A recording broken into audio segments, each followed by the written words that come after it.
Hey guys, what's up? In this video, I'm going to show you how to install Siri in Galaxy A06 device. So guys, as you know that Siri isn't working in any Android devices, so we're going to use third-party application like Siri.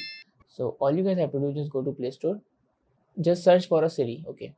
So on the second, we have an option of voice search. So all you guys have to do is just install this application. So as you see, this application is now start stalling.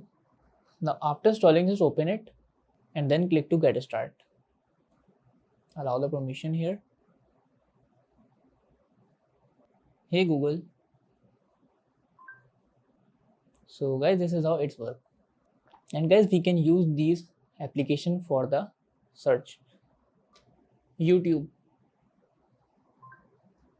So as you see guys, this is how it's work, and we can search anything like this. So that's it about the video. If this video helped you guys, kindly like the video and follow us for more tips and tricks. See you guys in next video. Take care.